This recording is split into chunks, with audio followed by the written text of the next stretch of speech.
Careful फूल। अरे हाँ राम, मुझे ये बताओ कि अंग्रेजी में फूल और केयरफुल का क्या मतलब होता है? क्या ताऊ जी, फिर से जरा कहिए। भाई फूल और केयरफुल। फूल का मतलब बुद्धू, बेवकूफ और मूर्ख, और केयरफुल समझ गया। फूल का मतलब बुद्धू, मूर्ख और बेवकूफ, और केयरफुल का मतलब बड़ा बुद्धू, महामूर्ख और बड़ा बेवकूफ। नहीं ताऊ जी नहीं, आपने तो सारी अंग्रेजी उलट पुलट कर दी। फूल के माने बेवकूफ और केयरफुल के माने होशियार। अरे भाई वाह, ये तुम्हारी अंग्रेजी भाषा भी अजीब भाषा है। भाई हिंदी में तो फूल फूल कोई कहते हैं, भले वो गुलाब का फूल हो, भले गोभी का फूल। अच्छा है, काम करोगे, मुझे अंग्रेजी सिखाओगे? सिखाऊंगा, पर आपको मुझे मास्टर जी क्या क्या पुकारना होगा। अच्छा मास्टर जी सिखाओ। ये देखो, ए बी सी डी। अम्मा, अम्मा, बा, बा, बा, बा, बा। क्या लगा रखी है गाय की तरह? लाख बार कहा है मेरा नाम जगदम्बा है। वो तो मैं जानता हूँ, लेकिन ये बताओ कि उस पोपट के बच्चे को स्कूटर खरीदने के लिए पैसे किसने दिए? मैंने। क्यों? स्कूटर खरीदने के लिए। अरे मस्करी छोड़ो और ये बताओ कि तुमने उसे पैसे कैसे दिए? ऐसे, पहले अलमारी को चाबी लगाई, फिर अलमारी खोली, पैसे निकाले और दे दिए। अब कर लो जो करना है। मेरे हाथ तोड़ दो या मेरी गर्दन मरोड़। अरे बाबा, मेरे ये पैसे तो वापस करो। नहीं रे, मैं कह रहा हूँ मम्मी, ये क्या तरीका है? भारतीय नारी अब इस तरह बात करती है अपने पति से? शाबाश, ये हुई ना कुछ ज्ञान ध्यान धर्म कर्म की बात। बस बस रहने दीजिए। अब मैं इस धर्म कर्म वाली से पूछती हूँ कि भारतीय कन्या इसी तरह अपनी माँ से बात करती है? 4 अक्षर अंग्रेजी के अगर पढ़ लिए, इसे तो पर लग गए। दादी। बेटी बेटी, अरे बेटी तुम किससे माथा फोड़ रही है? जा जा जा। हाँ, माथा तो मेरा ही नहीं फूटा। बेटी मिली तो ऐसी, पति मिला तो तुम सा। बेटे को आधा स्कूटर क्या खरीद दिया, जैसे बैंक पे डाका डाल दिया। संभालो अपने बैंक की चाबियां, मैं चली मायके। अरे इसी बात का तो रोना है कि औरतें बात बात में मैके जाने की धमकी देती हैं। मर्दों का कोई मैका नहीं जहाँ वो जा सके। मैं तो ये कह रहा था अम्बा जगदम्बा, अरे स्कूटर तो गधे से भी बुरी सवारी है, और वो तुम्हारी आंख का तारा तो गधों से भी ऊंचा गधा है। अगर वो किसी लारी या ट्रक के नीचे आ गया तो उसका क्या होगा? वो गधा है, पूरा मेरा नहीं, आधा तुम्हारा भी है। अब मैं एक बात तुमसे पूछूं? पूछो।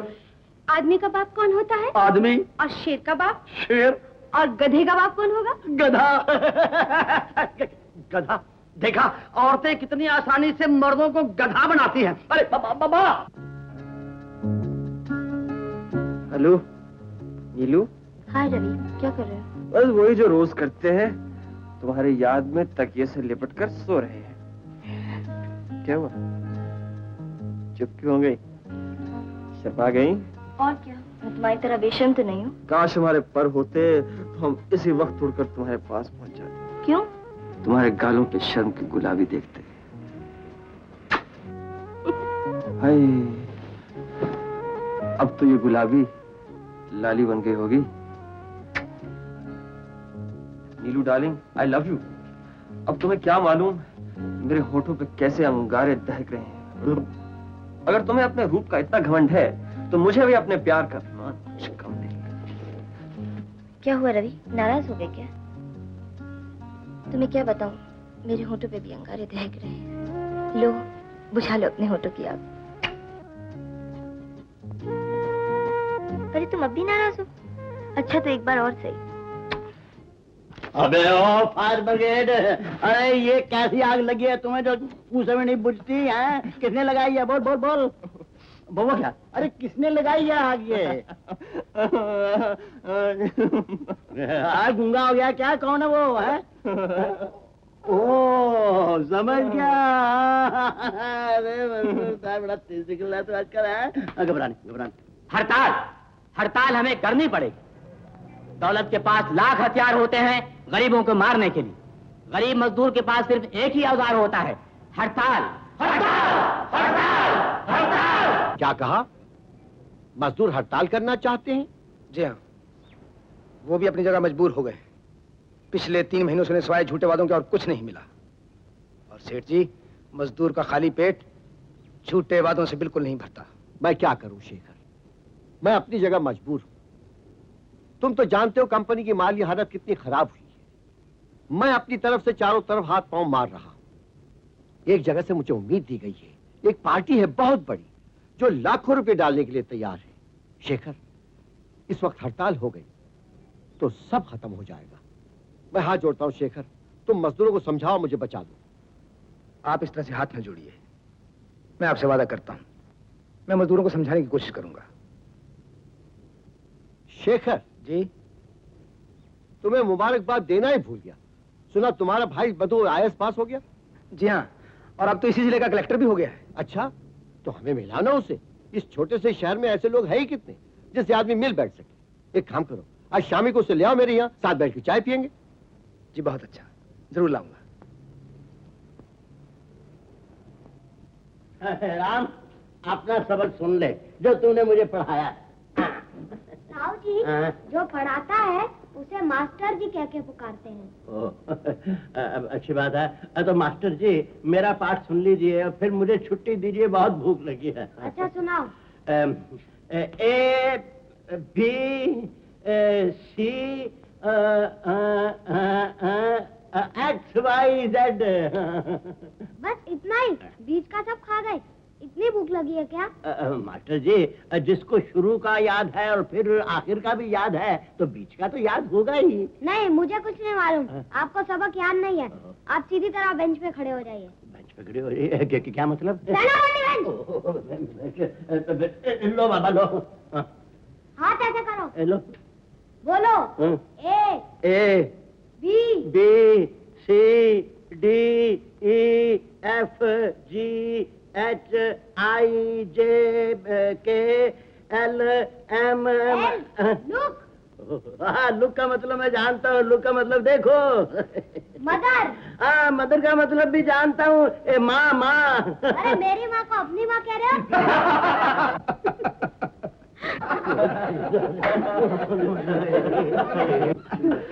ऐसे। आपसे मिलकर बड़ी खुशी हुई। खुशी तो हमें हुई है साहब, आपने हमारे शहर का नाम रोशन कर दिया। 100 साल में पहली बार इस शहर का एक आदमी कलेक्टर बन गया। Thank you. Shobha, Shobha. I daddy. आओ बेटी, इनसे मिलो। ये हमारे जिले के नए कलेक्टर, नमस्ते। हमारे सुपरवाइजर साहब के छोटे भाई मिस्टर मधु। ये है मेरी बेटी शोभा। मैं तो इन्हें कॉलेज से जानती हूँ। बेटी, कलेक्टर साहब को अंदर ले जाओ, चाय का बंदोबस्त करो। मैं आप चलिए, हम दोनों कारखाने के बारे में कुछ बातचीत करके अभी आते हैं। हाँ मधु, तुम जाओ। आइए आइए, बैठिए ना। Thank you. मिस शोभा, आँख उठा कर देखिए। हाँ? जिंदगी कितनी खूबसूरत है। सॉरी। That's all right. शोभा और मधु की जोड़ी कैसी लगी आपको? जी? आप समझे नहीं। मैं एक निहायत ही अजीज रिश्ते का हाथ बढ़ाना चाहता हूं आपकी तरफ। मेरी इकलौती बेटी शोभा का दामन सदा के लिए आपके भाई मधु के हाथ सौंपना चाहता हूं। मुझे उम्मीद है आप मुझे निराश नहीं करेंगे। सेठ जी, मेरे लिए इससे ज्यादा खुशी की बात और क्या हो सकती है, लेकिन आपको इस रिश्ते के लिए हमारे बड़े भैया से मिलना होगा।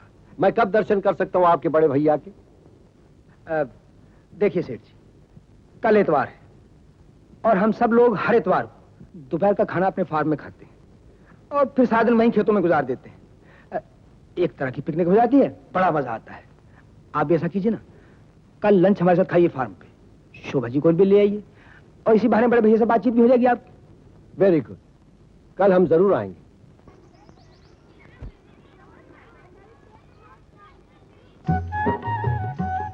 सेठ जी, ये धरती हमारी माँ है। हम सब इसकी गोद में बड़े हुए हैं।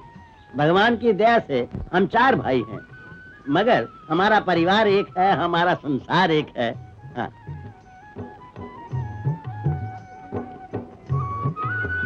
अभी सुनिए। क्या है? खाना तैयार है, सब आपका इंतजार कर रहे हैं। आते हैं। आइए भैया।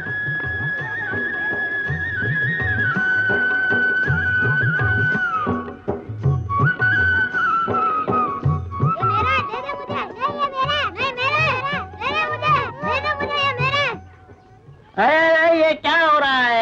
लड़ रहे हो, क्यों लड़ रहे हो? हैं? ये पपैया मैंने तोड़ा है, तो तोड़ने से क्या होता है? इसमें तो मेरा भी हिस्सा है। ओ राम, ये हिस्से की बात तू कहाँ से सीख कर आया है? बेटे, हमारे घर में जो कुछ है वो सबका है। यहाँ कोई हिस्सेदार नहीं, सबके सब मालिक हैं, भाई हैं। यहाँ पर प्यार की हुकूमत है, नफरत का राज नहीं बेटे।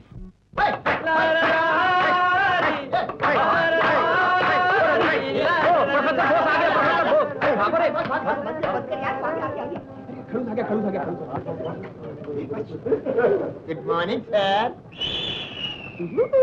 Sit down, sit down.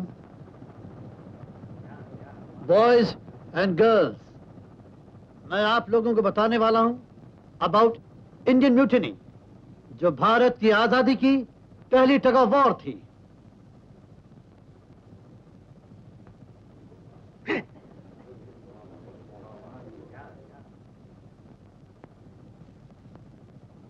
मैं ये जानना चाहता हूं ये रॉकेट यहां पे कैसे आया? ऐसे पोपट, जिस तरह ये रॉकेट यहाँ पे आया है, टू बी वेरी फ्रैंक, उसी तरह तुम भी यहाँ से वहां चले जाओ। Yes sir. हेलो।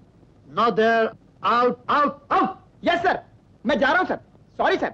1857 में पहली बार हिंदुस्तानी सिपाही हाथ में बंदूक लेकर, टू बी वेरी फ्रैंक, अंग्रेज की तोप के सामने खड़े हो गए और उन्होंने डर के मारे अपना हक मांगा। Ravi, what are you doing? कुछ नहीं sir. Get up, up up, इधर आओ। ये कागज यहां लाओ, जल्दी करो। Give to me.